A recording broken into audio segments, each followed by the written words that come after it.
I'm telling you, like, if we were doing this list in 10 years, he'll be a top 2 to 3 coach. It's the Ross Tucker Football Podcast. Oh, yeah, it is.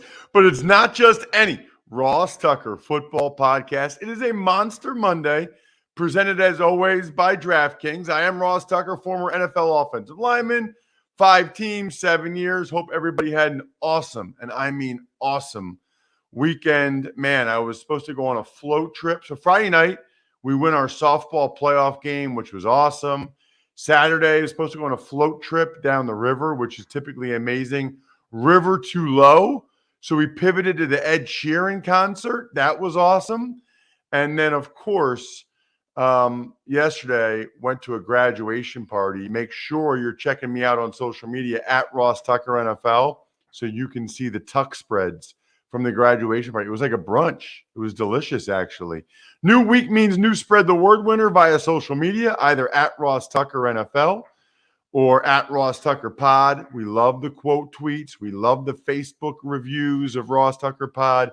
Love anybody that contributes in any way. How about the sponsor confirmation email winner? Remember, you take advantage of any sponsor, I guarantee to read and respond to your question on the show, and you'll get a little something from me. Signed press pass, signed card, signed picture. Could be Max, West Shore Home, ExpressVPN, Raycon, Labatt. We got some awesome sponsors. YouTube shout out is youtube.com/Ross Tucker NFL. You get a cameo style video. Just make sure you subscribe and comment on any of the videos. Last week, I ranked the head coaches in the NFL. It's a lot harder than it looks. Mike Tannenbaum, former 2-time NFL GM, heads up the 33rd team. Going to join me momentarily to go over the first part of those rankings because they've gotten a lot of attention. Speaking of attention, did you hear there's a new streaming service called Max? It's a sure bet. With everything on HBO Max, including HBO, the DC Universe, Adult Swim, together with TLC, Discovery, Food Network, and more, Max has some of the best content out there. I mean, there's literally something for everyone in my household. My wife, my daughters, me. Max is where we all win. Max, the one to watch, subscription required. Visit max.com. It's Big Show time. The Big Show. So I have really been looking forward to this ever since our guest today and Wednesday, Mike Tannenbaum, ever since we started talking about doing some stuff together for the 33rd team, number one, which I'm thrilled about. And it's fun to have a place to be able to write again from time to time. So really looking forward to working with Mike and the 33rd team and the great work they're doing there. And then ever since they actually published Mike, and I've just been getting eviscerated by every fan base, I've really been looking forward to actually having an opportunity to explain myself. It's fun. And by the way, most of you know Mike Tannenbaum, longtime GM for the Jets, and then he was the president of the Dolphins, and you can follow him on social media at Real Tannenbaum. He's all over ESPN. He's running the 33rd team and doing a great job with that emerging force in the football media landscape. But it is funny, Mike. I mean, everybody, it's just the nature of the list, I guess, but pretty much everybody thinks their coach should be higher. I love it. Yeah. Hey, that's fervent and loyal fan bases. That's good for our business, isn't it? No question. It's really interesting, though, because it's such a cool exercise to do. And we know about the nature of lists and all that. But, people have in their brains, Mike, most people think that their coach is like a top 10 coach, or they think they're in the top half of the league. But then when you actually go through it and list it, it's like, oh, wait, and then if their guy's not top 10 or top half, they believe that to be, well, he's not good then, or they're saying he's not good then. Whereas the reality is, as I went through this, I encourage everybody to check it out at the 33rd team, but we're going to go through it here today and Wednesday anyway. You know, the reality is I think that there's probably a good 24, 25 coaches that I think are, Mike, quote unquote, good coaches. I mean, like I look at my 20s and it's like Mike McCarthy, Sean McDermott, Kevin Stefanski got the Browns in the playoffs. They won a playoff game with Baker Mayfield. Frank Reich, I think, is pretty good. I got Saleh 25. Saleh might be a good coach, you know? Yeah, is that remarkable? It's a little bit like when you get into the quarterback discussion, like, you know, like where would you rank Tua Tagovailoa in the AFC for quarterbacks? Like, you can't probably make him higher than 8th because he's not better than Aaron Rodgers or Josh Allen or, you know, Lamar, or right? And all of a sudden it's like, shoot, he's like 8th, and yet when he's healthy, he's played pretty good football. So this discussion is very akin to quarterback rankings, where like Sean McDermott has really stabilized the Buffalo Bill franchise, and yet, like, you know, going through your list, Ross, like, it's hard to say, like, who would you pick him over right now? So it's what's great about this discussion and the one we had the other day and your article, like, everybody in America wants to talk about coaches or quarterbacks. There's no question. Those are the focus of everybody. And it is interesting, too. I think, Mike, I guess I prefer fans that really care about their team, but are also open to discussion about where their team is at, where their coach is at, and I've read articles about this. There are a lot of people who derive probably an unhealthy amount of their self-worth from their fandom. And when you say anything negative about their team, any of their players, their coach, they feel like personally attacked. When, like, I love the Bills. It was my favorite team I played for. And I would like nothing more than the Bills. And since I work for the Bills and the Eagles just alternate winning Super Bowls every year. Like, that would be great for me. But when I actually started to rank the coaches, I just thought, okay, well, what do they have and what have they done with it? And you and I were talking one time, even about GMs, like, it's really hard to know, right? Like, you know, what has a GM done with what they've had? Like, okay, maybe he didn't have the greatest quarterback, but isn't that kind of his responsibility to get the quarterback? But what were the opportunities to get the quarterback? And do we know what the owner involvement was? And maybe he was actually a pretty good GM, but the coaches weren't that great. And maybe he wasn't really the one hiring the coach. Maybe the owner. I mean, there's so many factors that go into it. It's wild. You know, it's interesting. I have a couple of friends of mine that are baseball GMs, and they told me, Ross, it's to your point there. I've had a current MLB GM tell me there is no way I'd ever want to be an NFL GM because you just can't impact things the way you can as an MLB GM. Because as an MLB GM, you're like overseeing player development. So that's obviously major leagues, but it's all the minor leagues. It's putting systems in place, processes in place. And yeah, I'm sure there's disagreements between the manager and the GM. Like we saw that in the movie and the book Moneyball. But generally speaking, like manager is like, it's 162 days. Like they're rolling game to game. They're on the road 81 days. Like you need somebody mining the store and putting rosters together. Whereas, you know, in football, there's only, you know, now 17 regular season games. And, you know, if you're a GM and Bill Belichick doesn't want a player, like you think that player is going to be on the team? Like, you know, like coaches have a big say, which they should in our sport. But, you know, GMs do get credit. Like I've been on both ends of those conversations. You know, when things go well, you probably get too much credit. And when things go bad, you probably get too much blame. But, you know, we all know what we signed up for. You know, what I tried to do, and I wrote this in the article, I just tried the best I could to say how I thought the guy has done so far with what they've been given, right? I mean, and that means the players that they've been given, what kind of job they've done. And obviously it's really hard with the first-year guys, right? They've only done 1 year. The new guys, I just ranked at the end. The new guys have no track record. But, you know, listen, if we do it again next year, my ranking for Mike McDaniel and Kevin O'Connell might be different. Maybe they'll be top 10 because in 2 years they'll be found, or maybe they'll drop off. But I had to judge them and Brian Daboll, right? Like, oh, Brian Daboll, 1 year.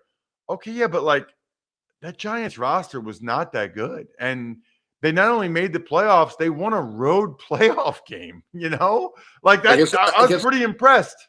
Against a team that plays really well at home in Minnesota. Exactly. So let's dive into it then. We'll go through all 32 over the course of today and Wednesday, but we'll start with the top 5. I had Andy Reid 1, Bill Belichick 2, Mike Tomlin 3, Sean Payton 4, and Nick Sirianni 5. I didn't get a ton of pushback on Andy Reid. I got a little bit on Belichick. Mike Tomlin might have been the only one, Mike, and I had some text messages from fans that are friends of mine that are Steelers fans that people said that I had him too high. He might have been the only one. And then a lot of people thought I'm being an Eagles homer by having Sirianni at 5. So we'll get into it. Did any of these really jump out to you one way or the other? It's interesting. Like at ESPN, I have like debated heavily Max Kellerman on Coach Belichick. So I've worked for Coach twice, both at the Jets and the Browns. So I'm 1,000% biased. But because the argument against Belichick, Ross, is of course like, okay, where would he be without Brady, right? But my fundamental point to that is Tom Brady would have been a great player anywhere, but he became arguably the greatest player of all time because he was coached by a great coach in Coach Belichick. So how much ever you want to ascribe to Brady's development to Bill Belichick, there's got to be some meaningful part of that. So to me, this whole notion, well, he can't win without Brady. Well, yeah, but he drafted Brady in year 1. As you remember, Ross, there were 4 quarterbacks on the Patriots active roster. Like he easily could have said, hey, it's the 6th-round pick. He's athletically deficient. He's a developmental guy. Oh, we'll put him on the practice squad for a year. I mean, could you imagine if they exposed Tom Brady, to the waiver wire as a rookie? So anyway, my point is he is a great coach by any measure. We could quibble, about, okay, last couple of years, certainly Andy Reid. I think the part that, Ross, where I think the Chiefs deserve so much credit is you look at how young they are in the secondary, McDuffie and Jalen Watson, and they're like a year ahead of their plan. Like they moved on from Tyreek Hill. They were going to invest in their defense. They got all those young guys in the back end that I think have a chance to be really, really good. I think on paper they have a chance to have a great defense. And imagine like that offense with a really good defense. Yeah, so the Belichick thing is interesting. And as I wrote, I think Belichick, the GM, is kind of letting down Belichick, the head coach. I mean, I had 9 head coaches in the NFL. He's a really good coach. He's a fantastic coach. I think they've made a lot of poor personnel choices, whether it's certain members of the coaching staff or actual, I look at their roster right now. It's clearly worse than the AFC East. I mean, I don't know how anybody could argue any differently. And I agree with what you said about Brady. I would say, he's won 1 playoff game now. I think it's 9 or 10 years as a head coach without Brady as his starting quarterback. I mean, you're starting to get to the point where it's a really big sample size of him not being able to have a whole lot of success without Tom. The Tomlin thing with the winning streak. I mean, he's won a Super Bowl. He's been to another one. And then to have a winning season with guys like Duck Hodges and Pickett last year, it's just the consistency is what impresses me there.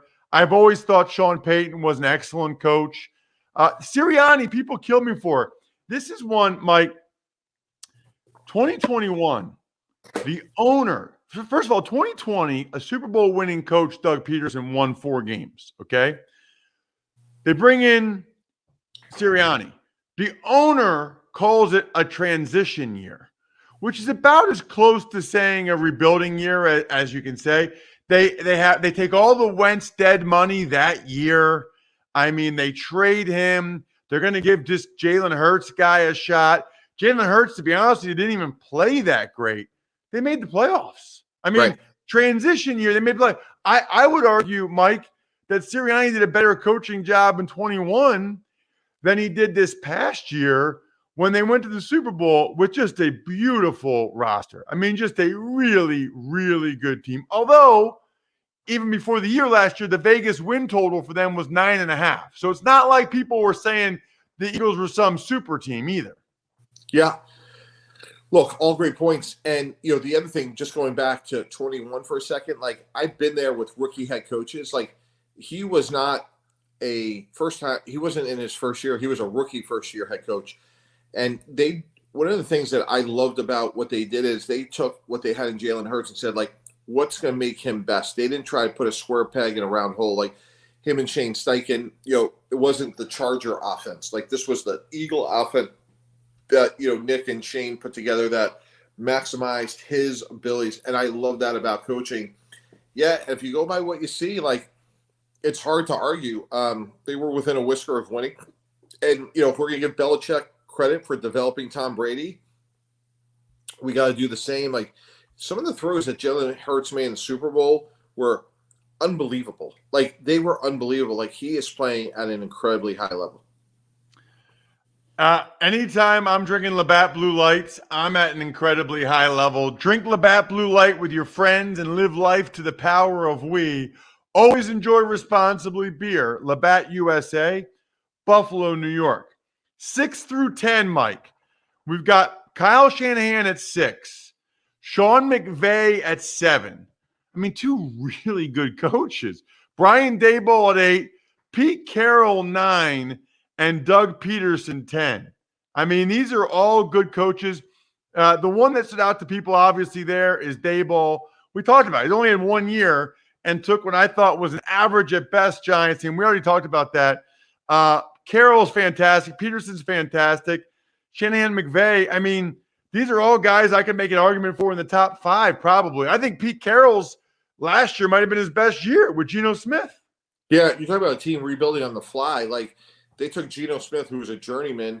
Everyone's like, okay, he'll be the placeholder, post Russell Wilson, and then they're going to go draft Bryce Young. Like, everyone thought they have a top 5 pick. Nobody realized that top 5 pick would actually be Denver's, which is really remarkable.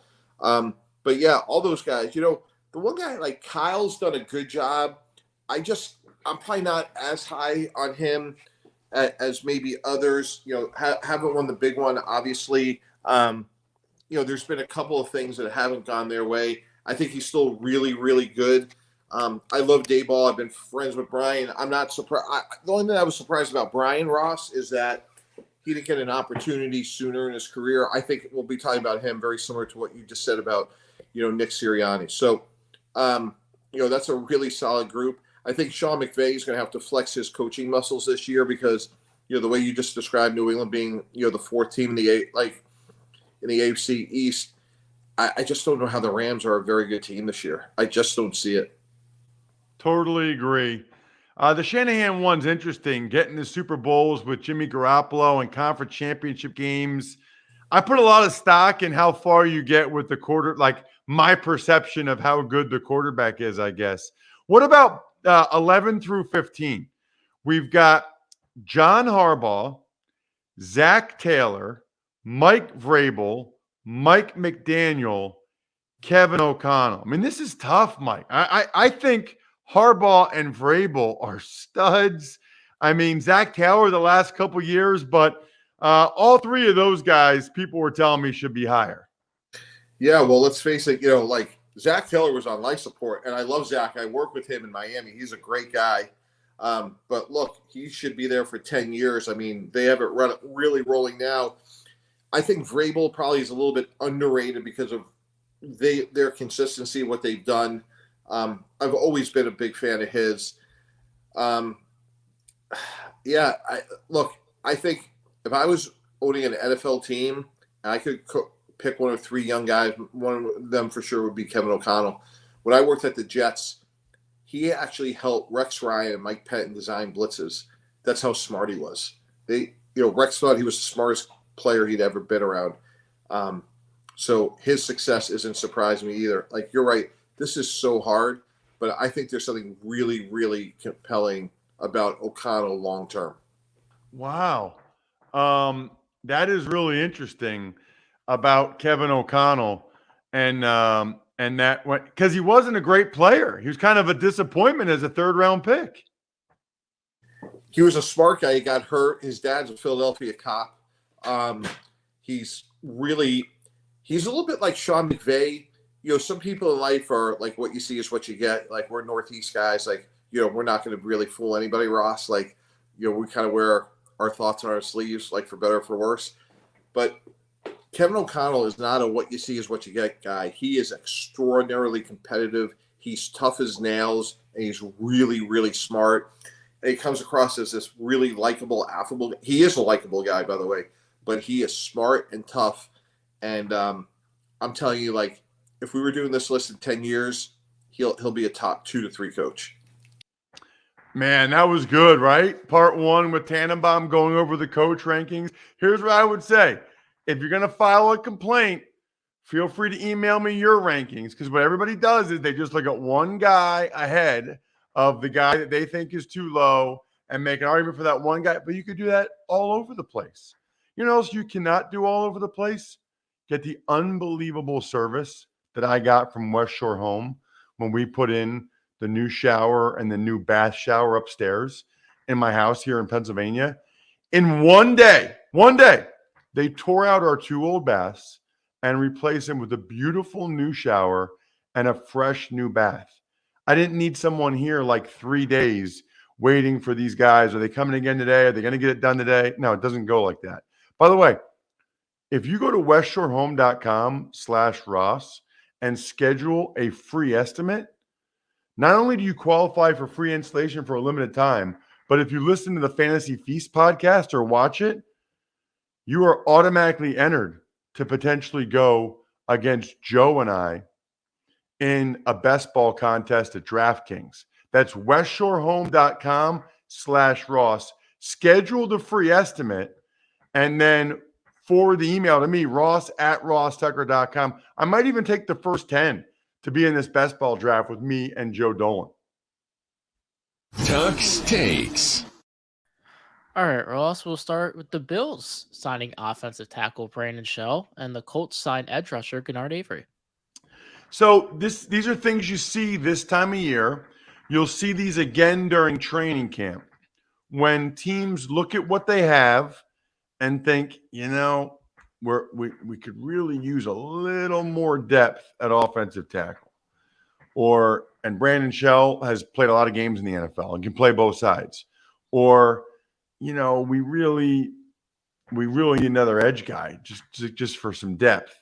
And the Colts bring in Gennard Avery. You'll see this again the first week to 2 weeks of training camp as well. Rams defensive coordinator Raheem Morris helped save a child from drowning. Unbelievable. Unbelievable. He's a hero. I will say this. There's something about football players, coaches, maybe like an ability to stay calm in a situation like that because they've been in these environments with making, quick split-second decisions and 80,000 people. So anyway, he credited his training, which is phenomenal. Kudos, Raheem. The Detroit Lions are re-educating their players on the league's gambling policy. So this is interesting as well, Jack, because there was a report a couple weeks ago that the NFL, there's kind of like a second wave of investigation. Remember when they just suspended like Jamison Williams and Shaka Toney and like 6 guys? They are reportedly re-educating players on the league's gambling policy because the Lions need to, because Jamison Williams came out and said he didn't know the policy. And also because there's supposedly a second wave of guys that might get in trouble. So we are all kind of waiting for that. You don't need to wait. You can listen to today's college draft podcast. We're going over every single draft choice and top undrafted free agents in the AFC East. Check that out. We'll do part 2 with Mike Tannenbaum on Wednesday of my coaches list. The second half is where people really got upset. Other than that, I think we're done here.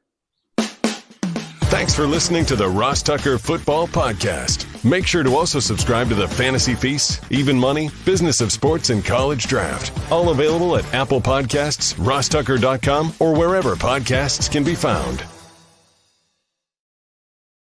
I always like to give shout-outs, though, to a few listener-owned businesses like myfrontpagestory.com with Father's Day coming up, and also so many anniversaries this time of year. You don't know what to get people. Get them a story all about them as a couple, or your significant other, or your dad. Myfrontpagestory.com, backofficescheduler.com, Evergreen Economics, go-bangles.com, steakhousesports.com, humanheadnyc.com, Sporticulture, and the delicious Pizza Boy Brewing. Picked up Stromboli's Pizza Curly Fries from Pizza Boy Brewing yesterday. Loved it.